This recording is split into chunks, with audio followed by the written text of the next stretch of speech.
নমস্কার, আমি হৈমন্তী। স্বল্পকথার গল্পকথক চ্যানেলে আমার সকল শ্রোতা বন্ধুকে স্বাগত জানাই। আজকের গল্প সমরেশ মজুমদারের লেখা প্রতীক্ষার পুরুষ। আশা রাখি গল্পটি আপনাদের ভালো লাগবে। তাহলে শুনতে থাকুন আজকের গল্প প্রতীক্ষার পুরুষ।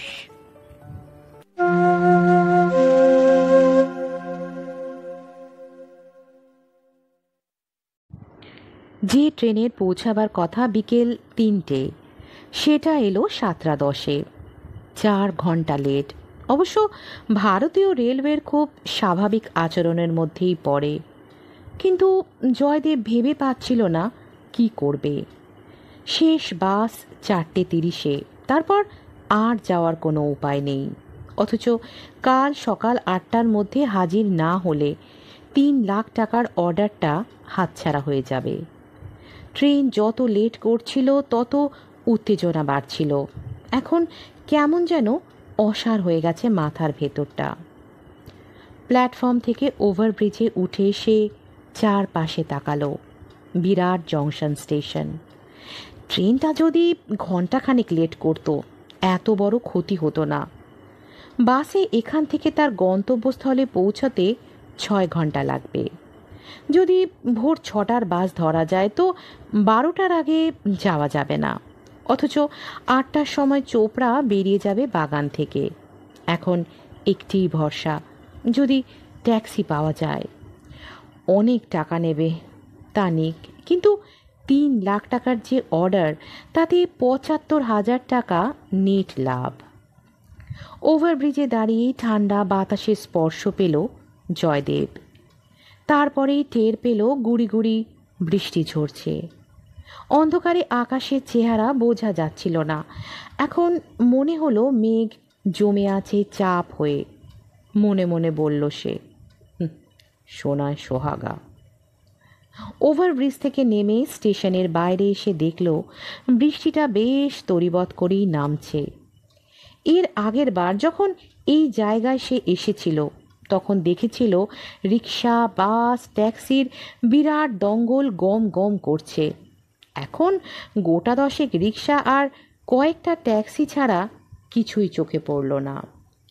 সুটকেস হাতে জয়দেব দাঁড়াতেই একটা লোক ছুটে এলো। টাউনে যাবেন সাহেব? ঘাড় নাড়ল জয়দেব, তারপর জিজ্ঞাসা করল, তোমার ট্যাক্সি আছে? হ্যাঁ সাহেব, পক্ষীরাজ। স্টার্ট নেব আর উড়ে যাব।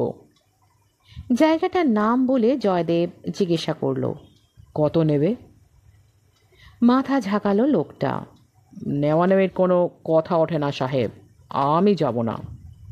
কেন? কত দিতে হবে বলো না। দুটো পুল গড়বড় আছে, জল বেড়েছে নদীতে, গেলে ফেসে যাব। লোকটা সরে গেল চটপট। জয়দেব ঠোঁট কামড়ালো। আজ সকালে কার মুখ দেখে যে উঠেছিল কে জানে। নদীতে বর্ষার সময় জল বাড়তেই পারে, কিন্তু পুলটা গড়বড় করবে কেন? এক এক করে প্রত্যেকটা ট্যাক্সিওয়ালার কাছ থেকে ওই জবাবটাই শুনল সে। কাল ভোর ৬টার আগে বাস নেই।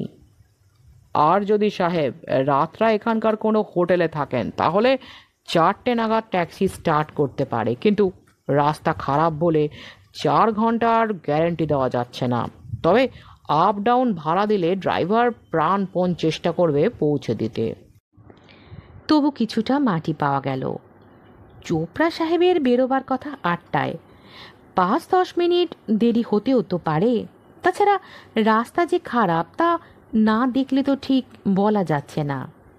এতক্ষণে একটু ধাতস্থ হলো জয়দেব। যে টাকা লোকটা চাইছে তা হিসেবের থেকে অনেক বেশি, কিন্তু ৭৫,০০০ টাকার কথা ভাবলে নস্যি। আপাতত রাত্রের জন্য একটা আস্তানা দরকার। যদি সম্ভব হয় চোপড়াকে ট্রাঙ্কলে ধরতে পারলে সব কিছুর সুরাহা হয়ে যাবে। জয়দেব ঠিক করলো ড্রাইভারটাকেই বলবে শহরের কোনো ভালো হোটেলে তাকে নিয়ে যেতে। সেখান থেকেই ভোর ৪টের সময় যাত্রা শুরু করবে। এই সময় প্রথম লোকটা দৌড়ে তার কাছে চলে এলো। সাহেব, আপনার কপাল খুব ভালো। ওই যে সাদা অ্যাম্বাসেডারটা দেখছেন, ওটা হরিণবাড়ির। ওটাই আপনি চলে যান। হরিণবাড়ি কোথায়? আপনি যেখানে যাবেন তার 1 ঘন্টা আগে হরিণবাড়ি। ও কি যাবে? জয়দেব চিন্তা করছিল দ্বিতীয় প্রস্তাবটা। তারপর বৃষ্টির মধ্যেই এগিয়ে গেল অ্যাম্বাসাডারটার দিকে। টিপ টিপ জলের ফোঁটা কিন্তু তেমন ভেজাচ্ছে না। একটা বুড়ো নেপালি ড্রাইভার স্টিয়ারিংয়ে বসে। তাকে হিন্দিতে জিজ্ঞাসা করলো জয়দেব। কোথায় যাবেন ভাই? হরিণবাড়ি। পলাশহাট ওখান থেকে কত দূর? 1 ঘন্টা রাস্তা। আমাকে পলাশহাটে পৌঁছে দিলে কত নেবে? আজ আমি পলাশহাটে যেতে পারবো না, হরিণবাড়ি অবধি যেতে পারেন। কেন? 1 ঘন্টার রাস্তা যেতে পারবে না? না সাব, রাত হয়ে যাবে, আর তাছাড়া নদীতে জল বেড়েছে। জয়দেব নিরাশ হলো। তাহলে আর কি হবে? সঙ্গে সঙ্গে তার খেয়াল হলো আজ রাত্রিরে যদি হরিণবাড়িতে পৌঁছানো যায় তাহলে কাল ভোরে সেখান থেকে রওনা হলে 8টার অনেক আগেই পলাশহাটে পৌঁছানো যাবে। এখান থেকে ভোর 4টেতে রওনা হয়ে ঝুঁকি নিতে হবে না। এতক্ষণে বেশ আরাম লাগলো তার। সে জিজ্ঞেস করলো, তোমার গাড়ি কি হরিণবাড়ির? হ্যাঁ সাব। তুমি বলতে পারো হরিণবাড়িতে থাকার কোনো জায়গা আছে? হ্যাঁ সাব, একটা গেস্ট হাউস আছে, খালি পড়ে আছে। ঠিক আছে, আমি যাব পলাশহাটে। আজ যদি হরিণবাড়িতে রাত্রে থাকি তাহলে তুমি আমায় কাল সকাল 8টার মধ্যে ওখানে পৌঁছে দিতে পারবে? হ্যাঁ সাব, ও তো মামুলি ব্যাপার। জয়দেব খুশি হলো। তোমাকে কত দিতে হবে? ড্রাইভার একটু ইতস্তত করলো। সাব, ভাড়ার ব্যাপারটা একটু গোলমাল হবে। কেন? আমি হরিণবাড়ি থেকে এসেছি 2জন প্যাসেঞ্জারকে নিতে। তারা যদি আসে তাহলে আপনি 50 টাকা দেবেন, আর যদি না আসে তাহলে 300। হরিণবাড়ি থেকে পলাশহাটের ভাড়া আলাদা। ড্রাইভার ভেবে চিনতে জানালো। যারা তোমাকে ভাড়া করেছে তারা যদি আমাকে নিতে রাজি না হয় তাহলে? ড্রাইভার হাসলো। আপনি আমার পাশে বসে যাবেন স্যার, কোনো অসুবিধা হবে না। আমি 8টা পর্যন্ত অপেক্ষা করব। আগে ড্রাইভারকে নিষেধ করে জয়দেব ফিরে এলো। ড্রাইভারের পাশে সিটে বসে আরাম করে একটা সিগারেট ধরালো। যারা যাবেন তারা হরিণবাড়িতেই থাকেন? না সাব, বছরে একবার আসেন, 3 দিন থাকেন। আমাকে ও বাড়ির দারোয়ান খবর দিলে আমি এসে ওদের নিয়ে যাই, কিন্তু আজ খুব দেরি হচ্ছে দেখছি। বোধহয় ট্রেন লেট আছে। আমারটাও 4 ঘন্টা লেট ছিল। 8টা বাজতে যখন মিনিট 5 বাকি তখন ড্রাইভার সোজা হলো। ওই যে ওরা এসে গেছে বলে গাড়িটা চালু করে এগিয়ে এলো সিঁড়ির গা বরাবর। এতক্ষণে বৃষ্টির ফোঁটা মোটা হয়েছে।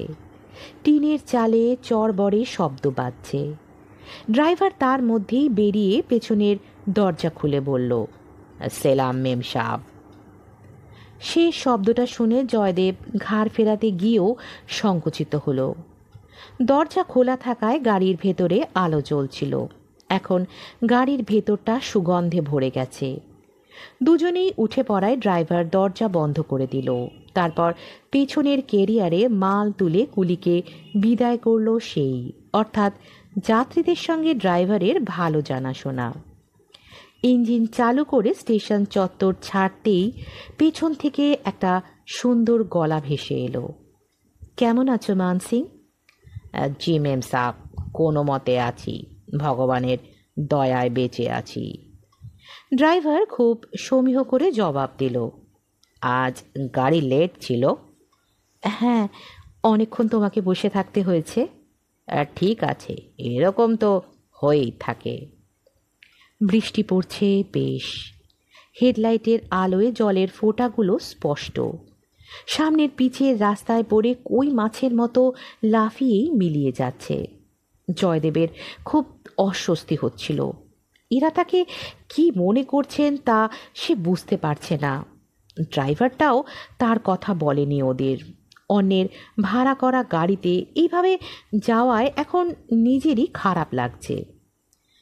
আমার বাংলোর খবর কি মানসিং? সব ঠিক আছে ম্যাম সাহেব। রোজ বৃষ্টি হচ্ছে এখন? হ্যাঁ ম্যাম সাহেব। এই সময় তো বৃষ্টি লেগেই থাকে। মহিলা যেন নিজের মনেই কথাগুলো বললেন। জয়দেব দেখল শহরটা ডান দিকে রেখে গাড়ি বাঁ দিকে বাঁক নিল। বৃষ্টির জন্যে খুব বেশি গতি বাড়াতে পারছে না, তবে রাস্তা খুব ভালো, এইটি সুবিধে। জয়দেব আর চুপ করে থাকতে ভালো লাগছিল না। সে ড্রাইভারকে জিজ্ঞাসা করল, নদীর জল বেড়েছে বলছিলে, এদিকে কি বন্যা হয়? হয় সাব, তবে দু একদিন জল থাকে, পাহাড়ি নদী তো। কথাটা বলেই বোধহয় ড্রাইভারের খেয়াল হলো। সে মুখ ফিরিয়ে পেছনে তাকিয়ে বলল, এই সাপ পলাশহাট যাবেন, গাড়ি পাচ্ছিলেন না তাই। ওপাশ থেকে কোনো জবাব এলো না। জয়দেবের অস্বস্তি বেড়ে গেল। ভদ্র মহিলা কি তাকে সঙ্গে নেওয়া পছন্দ করছে না? ওর সঙ্গে যে আছে তার গলা একবারও পায়নি গাড়ি ছাড়ার পর থেকে। কিছুক্ষণ অপেক্ষা করে মুখ ফেরালো জয়দেব। আমি হয়তো আপনাদের অসুবিধা করলাম, কিন্তু এই ছাড়া আর কোনো উপায় ছিল না। আমাকে কাল সকাল 8টার মধ্যে পলাশহাটে পৌঁছাতে হবে। 2 মুহূর্ত চুপচাপ কাটল। অন্ধকারে কোনো মুখই ভালো করে বুঝতে পারছিল না জয়দেব, তবে পেছনের দুজনেই যে মহিলা সেটা বুঝতে অসুবিধা হলো না। মানসিং কি পলাশহাটে যাচ্ছ? না ম্যাম সাব, এই সাব হরিণ বাড়িতে আজ থাকবেন, ভোরে আমি নিয়ে যাব। আপনি কি ট্রেনে এলেন? হ্যাঁ, আমি কলকাতা থেকে আসছি। পলাশহাটে প্রথম যাচ্ছেন? না, এর আগে একবার গিয়েছিলাম। ওখানে কার কাছে যাবেন? মিস্টার চোপড়া, ব্যবসার ব্যাপার। ও, আমি এদিকের লোকজনকে এখন আর তেমন চিনি না। যারা পুরনো দিনে ছিল তাদের চিনি। চোপড়া বোধহয় বেশি দিন আসেননি এদিকে। আগে তো সপ্তাহে 3 দিন আমরা পলাশহাট ক্লাবে গল্প করতে যেতাম। কি নাম আপনার? জয়দেব সেন। বুদ্ধি? হ্যাঁ। আমরাও বুদ্ধি, গুপ্ত। এতক্ষণে একটা ধারণায় আসতে পারল জয়দেব। গলা শুনে মনে হয়েছিল বছর 25-এর মধ্যে বয়স, কিন্তু কথাবার্তায় বোঝা যাচ্ছে তা নয়। তার পাশের মেয়েটি অন্যদিকে মুখ ফিরিয়ে আছেন, তবে ভদ্রমহিলার অঙ্গে কালো শাড়ি জামা থাকায় গায়ের ফর্সা রং স্পষ্ট বোঝা যাচ্ছে অন্ধকারে। কিছুক্ষণ অতিক্রান্ত হওয়ার পর জয়দেব জিজ্ঞাসা করল, আমি একটা সিগারেট খেতে পারি? স্বচ্ছন্দে। তারপর আচমকা জিজ্ঞাসা করলেন, কি সিগারেট খান আপনি? জয়দেব বেশ অবাক হলো, কারণ আজ পর্যন্ত কোনো মহিলার মুখে সে এই প্রশ্ন শোনেনি। ব্র্যান্ডের নাম বলতেই মহিলার গলা থেকে অস্ফুট আওয়াজ বের হলো। তারপর আবার সব চুপচাপ। বৃষ্টির তেজ মোটেই কমছে না। এর মধ্যে ওরা জঙ্গলে এলাকায় চলে এসেছে। দুপাশের খোলা জমিতে জল জমেছে। গাড়ির কাজ বন্ধ থাকলেও একটু একটু শীত শীত ভাব ছড়াচ্ছিল। জয়দেবের মনে হলো ধোঁয়া গাড়িতে জমে যাচ্ছে। সে কাজ সামান্য নামিয়ে সিগারেটটা ছুঁড়ে দিতেই পেছন থেকে মহিলা বলে উঠলেন, কি হলো, ফেলে দিলেন কেন? অনেক দিন বাদে গন্ধটা পেলাম। জয়দেব কথাটার অর্থ ধরতে পারল না। বলল, ধোঁয়া জমে যাচ্ছে। তাতে কিছু হতো না বলে একটা দীর্ঘশ্বাস ছাড়লেন। সামনের সিটে বসে সেটা স্পষ্ট টের পেল জয়দেব।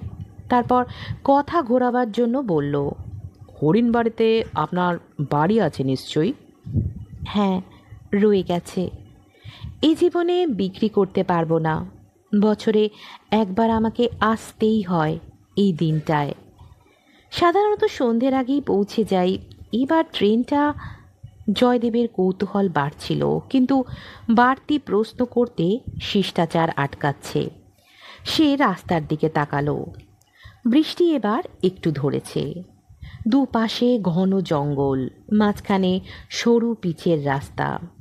প্রচণ্ড বেগে গাড়ি ছুটছিল। তারপর একটা বাঁক নিতেই ড্রাইভার স্পিড কমিয়ে আনলো। জয়দেব দেখল ঘড়িতে এখন 10টা 3। অথচ বাইরে স্যাঁতস্যাঁতে অন্ধকার। প্রকৃতির দিকে তাকালে মনে হয় বিশ্ব চরাচর থেকে বহু দূরে ছিটকে বেরিয়ে এসেছে। গতি কমিয়ে গাড়িটা শেষ পর্যন্ত থেমে গেল। জয়দেব প্রশ্ন করার আগেই পেছন থেকে ভেসে এলো, কি হলো? ড্রাইভার ততক্ষণে একটা টর্চ নিয়ে দরজা খুলছে। সামনে একটা পুল আছে, নদীর জল বেড়েছে, একবার দেখে নেব। ভদ্রমহিলা যেন আর্তনাদ করে উঠলেন, সে কি, আমাকে আজ রাত্রেই ওখানে পৌঁছাতে হবে। ড্রাইভার জবাব না দিয়ে অন্ধকারে টর্চ জেলে এগিয়ে যেতেই জয়দেবের মনে হলো তার বসে থাকা শোভন নয়। সে ভেজা মাটিতে পা রেখে পিচের রাস্তায় চলে এলো। ঘুটঘুটে অন্ধকার। এখন বৃষ্টিটা থেমেছে। কোনো গাড়ি এই পথে এখন যাচ্ছে না। একটু বাদই ড্রাইভার ফিরে এলো। জলদি জলদি চলে যেতে হবে। জয়দেব গাড়িতে বসতেই ইঞ্জিন চালু হলো। তারপরেই হেডলাইটের আলোয় নদীটাকে দেখতে পেল সে। জল অস্বাভাবিক উঁচু হয়ে পুলের তলা ছুঁয়েছে। প্রচণ্ড স্পিডে সেটাকে পেরিয়ে আসতেই ড্রাইভার বলল, আর কোনো ভয় নেই। তারপর কিছুক্ষণ চুপচাপ। হঠাৎ ভদ্রমহিলার গলা শোনা গেল, আপনি 5 ফুট 9, তাই না? চমকে ফিরে তাকালো জয়দেব। মহিলার মুখটা দেখা যাচ্ছে না অন্ধকারে। গাড়ি থেকে নামবার সময় যে আলো জ্বলছিল তাতে লক্ষ্য করার চেষ্টা করেছিল, কিন্তু মহিলা তখন মুখ নিচু করেছিলেন। হঠাৎ তার উচ্চতা জানতে চাইছেন কেন? সে বলল, 9.5। কেন? আমার মনে হলো 9, 42 থেকে 44, তাই তো? হ্যাঁ, 43। অদ্ভুত ব্যাপার। মানে? আমি ঠিক বুঝতে পারছি না, আপনি কি বলতে চাইছেন? ভদ্রমহিলা উত্তর দিলেন না কথাটার। যেন আরও কিছুটা অন্ধকার টেনে নিয়ে নিজেকে ঢেকে রাখলেন। জয়দেবের খুব অস্বস্তি হচ্ছিল। মহিলার গলা শুনে বেশ সুস্থই মনে হয়। ড্রাইভারের সঙ্গে যখন কথা বলছেন তখন বেশ স্বাভাবিক, তাহলে তাকে এরকম প্রশ্ন করছেন কেন? 11টা নাগাদ হরিণবাড়িতে পৌঁছে গেল ওরা। বাকি পথে কোনো কথাবার্তা হয়নি। এর মধ্যে গভীর ঘুমে জড়িয়ে আছে হরিণবাড়ি। কোথাও কোনো আলো জ্বলছে না।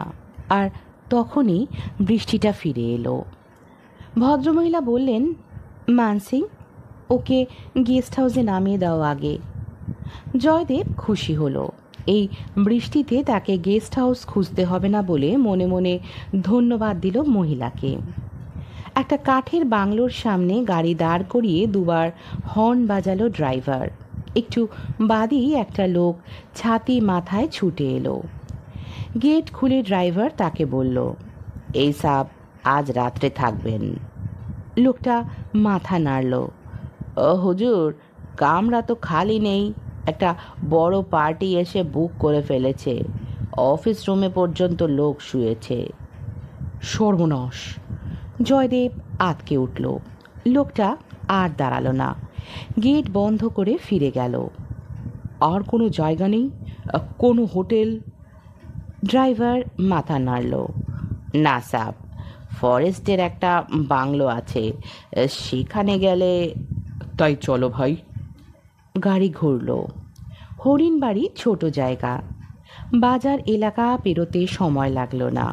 ড্রাইভার বলল, মেম সাহেব কি নেমে যাবেন? হ্যাঁ। গাড়িটা বড় রাস্তা ছেড়ে ডান দিকে একটা বাংলো বাড়িতে ঢুকলো।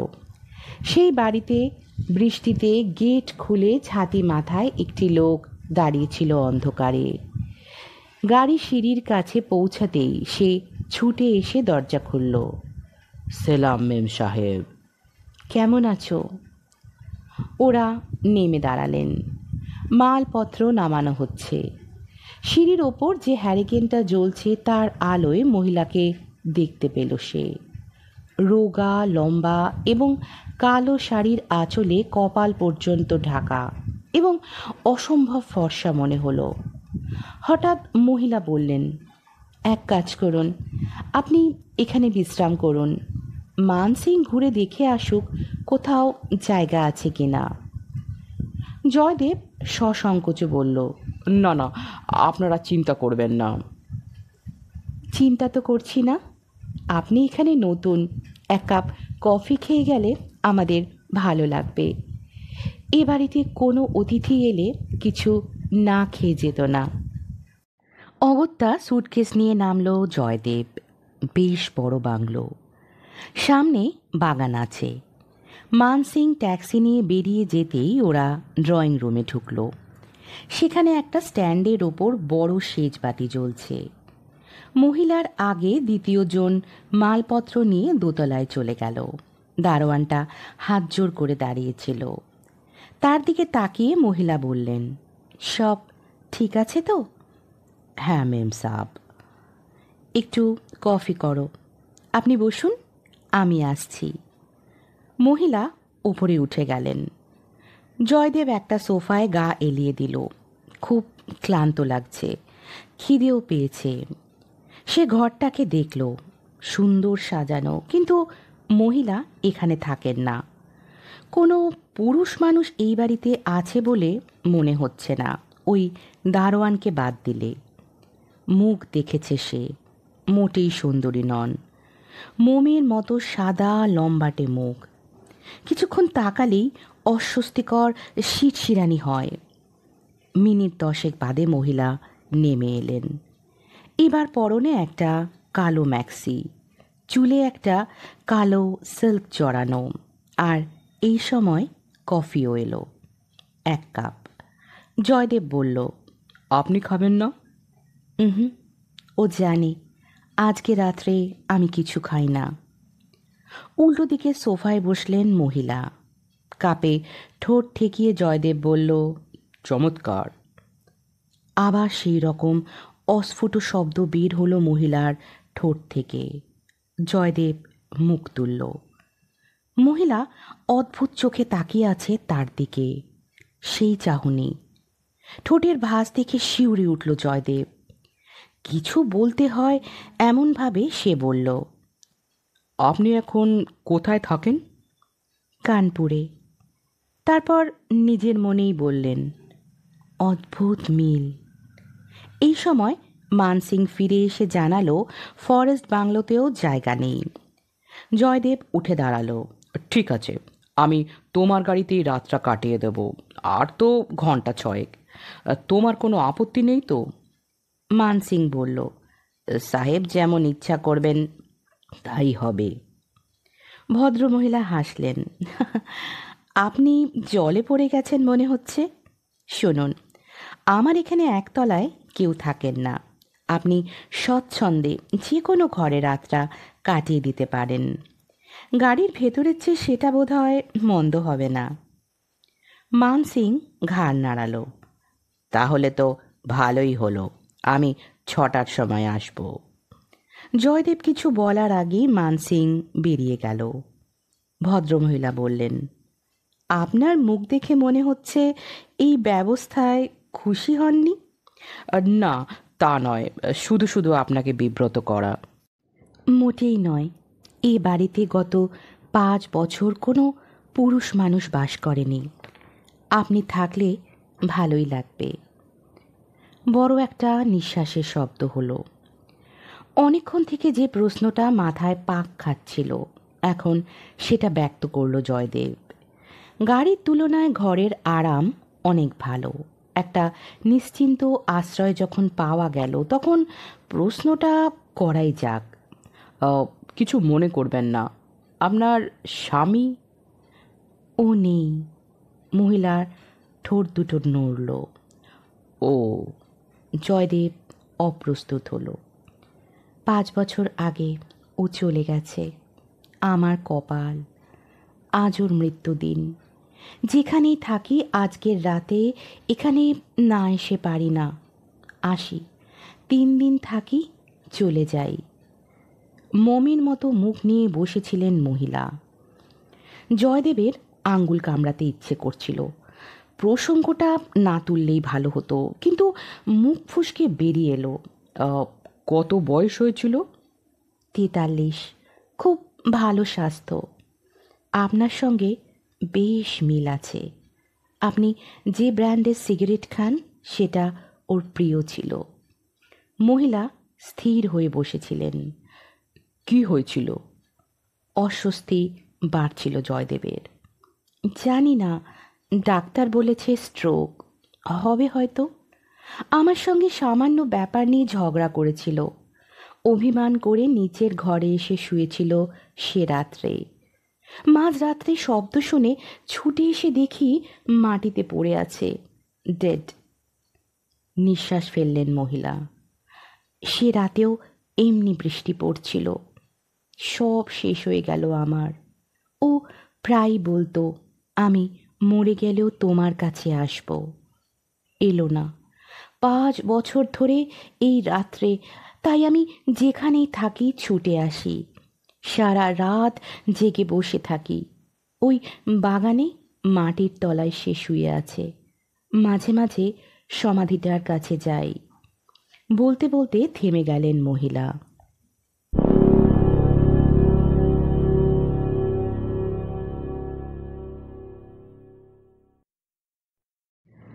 হঠাৎ ওই মুখের দিকে তাকিয়ে সমস্ত শরীরে কাটা ফুটল জয়দেবের।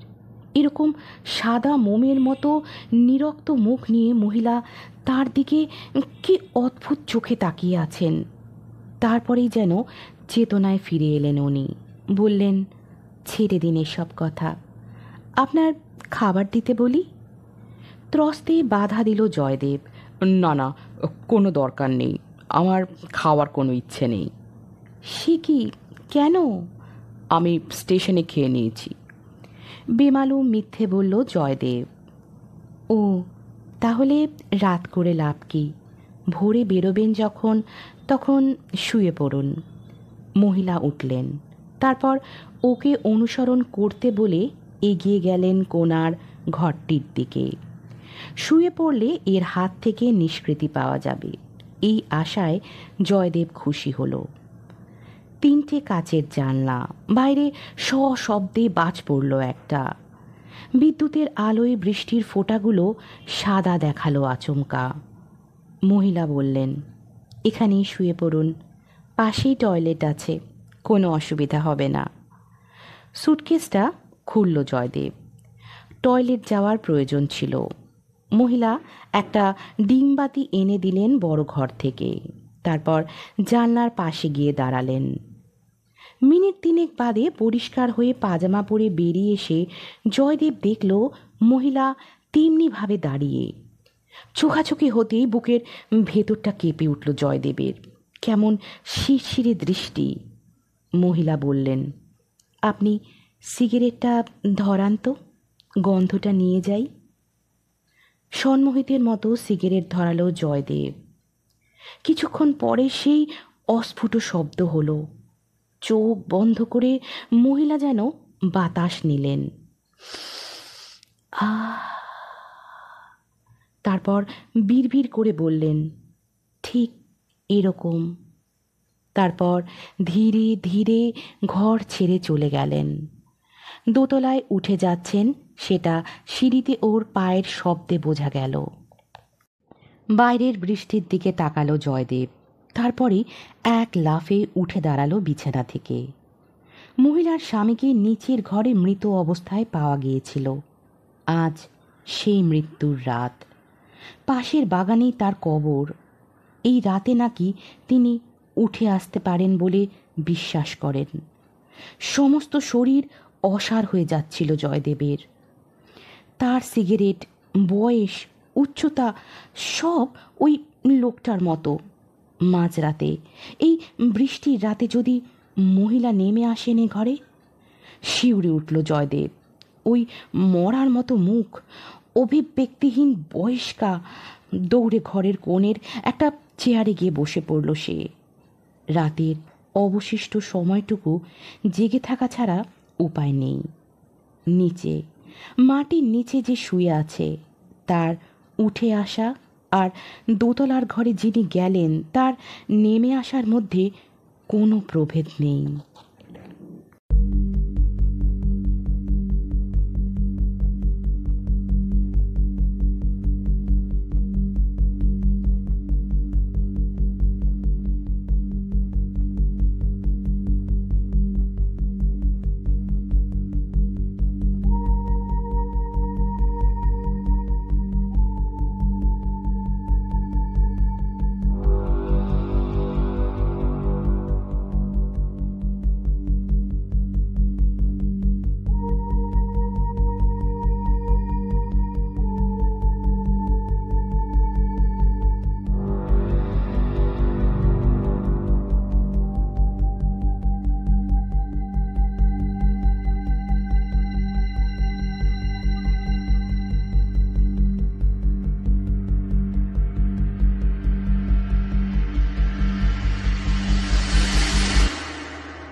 এতক্ষণ শুনছিলেন সমরেশ মজুমদারের লেখা প্রতীক্ষার পুরুষ। গল্পটি আপনাদের কেমন লাগলো কমেন্টের মাধ্যমে অবশ্যই জানাবেন। আপনাদের কমেন্ট আমাকে উৎসাহিত করে। গল্প পাঠ যদি আপনাদের ভালো লেগে থাকে তাহলে গল্পটিকে লাইক করবেন, আপনাদের আত্মীয় পরিজন বন্ধু বান্ধবের সাথে শেয়ার করবেন, আর আমার এই চ্যানেলটিকে সাবস্ক্রাইব করে আমার চলার পথের সাথী হবেন। আজকের মতো এখানেই বিদায় নিচ্ছি। হাজির হব আবারও একটি নতুন গল্পের সাথে। ততক্ষণ সঙ্গে থাকুন এবং শুনতে থাকুন স্বল্প কথার গল্পকথক। ভালো থাকবেন।